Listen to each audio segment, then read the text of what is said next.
Can a society truly function on the principles of libertarianism, or is it an idealistic concept that crumbles under the weight of practical implementation? This intriguing question marks the start of our journey into the world of libertarianism, a political philosophy that champions minimal government intervention, unfettered individual freedom, and free market capitalism as its guiding stars. Imagine a society where every individual is the master of their own destiny, free to shape their life as they see fit without the constraints of government regulation. A world where the invisible hand of the free market reigns supreme, guiding economic activities and fostering competition. Sounds enticing, doesn't it? Countries like Singapore and Hong Kong are often cited as examples of libertarian societies, where economic freedom is highly valued and the state's role in everyday life is relatively limited. With these principles in mind, one may wonder, does libertarianism work in reality, or is it just an ideological utopia? Let's delve deeper into this captivating debate. Libertarianism, with its emphasis on individual rights and freedom, has a certain allure. But what are the potential benefits of such a system? Let's delve into this. At its core, libertarianism champions the idea of economic freedom. This means less governmental interference in the marketplace.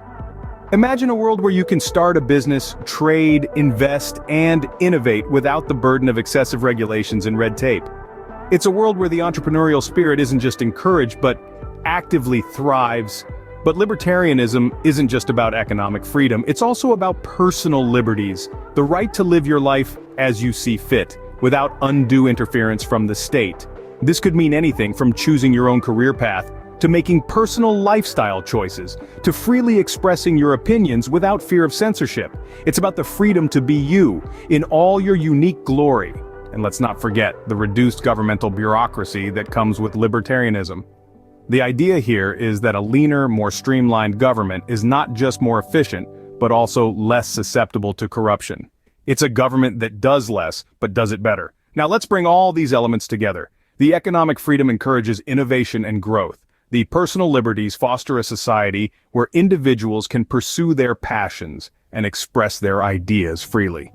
The reduced bureaucracy leads to a more efficient and transparent government.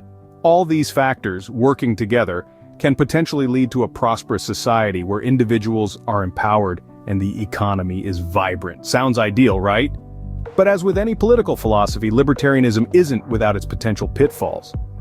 The same freedom that inspires innovation can also lead to exploitation. The same personal liberties that empower individuals can also lead to social inequities. The same streamlined government that promises efficiency can also fail to provide essential services. These are compelling arguments for libertarianism, but what happens when we peel back the layers and delve deeper? Scene script: freedom, while enticing, can be a double-edged sword. What are the drawbacks of an unregulated free market and absolute individual freedom? Now, let's delve into the darker side of libertarianism, the pitfalls of pure freedom. The first drawback lies in the potential for exploitation. In a society with no regulations, the strong and crafty can take advantage of the weak and naive. For example, without labor laws, workers could face long hours, unsafe conditions, and unfair wages with little to no recourse. Secondly, wealth inequality is another significant concern. In a libertarian society, the accumulation of wealth would be solely based on individual effort and luck. While this seems fair on the surface, it overlooks the systemic barriers that many people face. This could lead to a society where the rich get richer while the poor struggle to break free from the cycle of poverty. Thirdly, a lack of social safety nets can lead to devastating consequences. In a world driven purely by market forces, what happens to those who can't compete? The elderly, the sick, the disabled, the unlucky? These individuals could be left to fend for themselves without any support from the community or the state. Additionally, a lack of regulation can lead to monopolies. Without antitrust laws, large corporations could dominate the market, stifling competition and innovation. They could set prices as they please, and consumers would have no choice but to pay up. Environmental degradation is another serious issue. Without regulations to protect the environment, businesses could pollute freely in the name of profit, leading to long-term damage to our planet and our health. Finally, social injustice could become rampant. Without laws to protect minority rights, discrimination could flourish. The majority could impose their will on the minority, and leading to a society that is far from free for everyone. These challenges present a sobering reality check to the freewheeling allure of libertarianism. But is there a middle ground? Libertarianism, like all political ideologies, has its merits and demerits, but does it offer a practical solution to today's complex societal issues? Let's consider the practicality of libertarian principles in our diverse and intricate society. Take healthcare, for instance. In a libertarian world, you have the right to choose any healthcare provider you want. But what happens when you can't afford one? Without government intervention and regulation, the healthcare industry could become a chaotic, unregulated market, leaving the most vulnerable members of our society without options. Then there's education. A key libertarian principle is the freedom of choice, but without some form of government intervention, who will ensure that all children, regardless of their socio-economic status, have access to quality education? In a purely libertarian society, there's a risk that education could become a luxury only the wealthy can afford.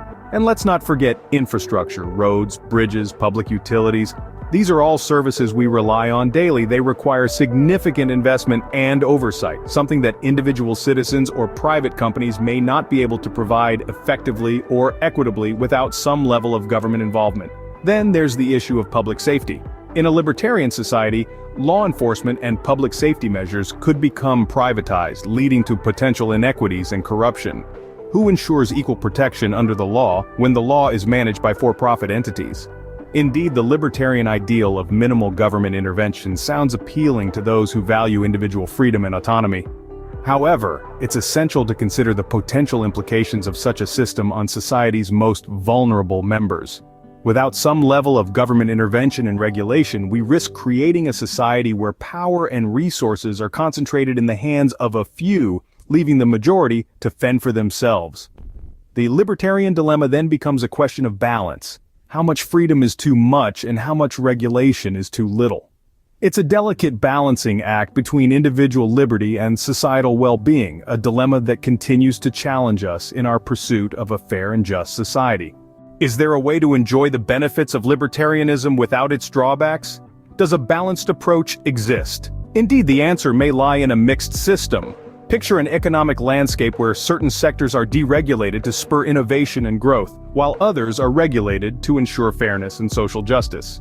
This is not a realm of fantasy, but a reality in many countries that have successfully implemented such a system. Consider the Scandinavian countries, often hailed as paragons of social democracy. They boast strong economies, high standards of living, and yet they score high on economic freedom indices. How so? They have found a balance. They encourage free market capitalism, but this is tempered by robust social safety nets and progressive taxation. Or take a look at Singapore, a small city-state that has transformed itself into a global economic powerhouse. It's a thriving hub for entrepreneurship with a minimal bureaucracy, and yet it has a highly regulated housing market and a universal healthcare system. A balance, once again, strikes between libertarian principles and social safeguards. So how does this balance work?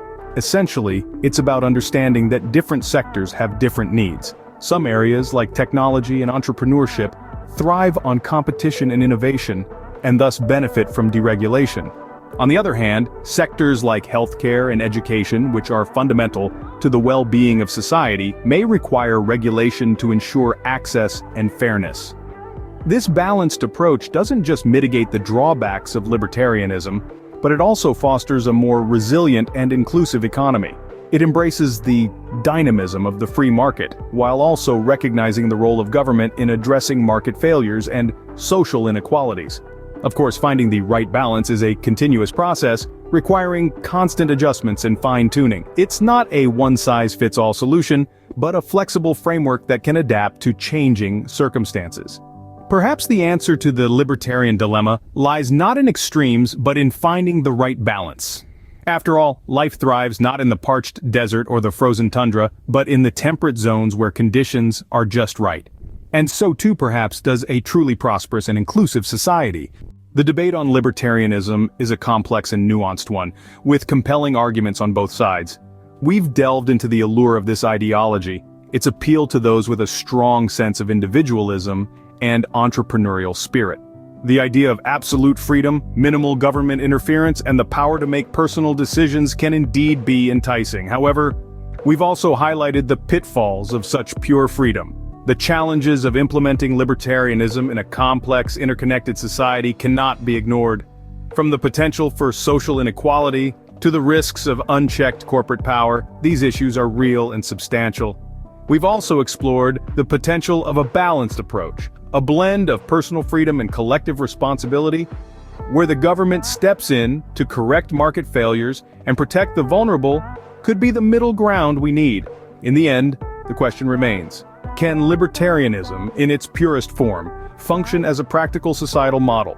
Or do we need to seek a balance between individual freedom and collective responsibility?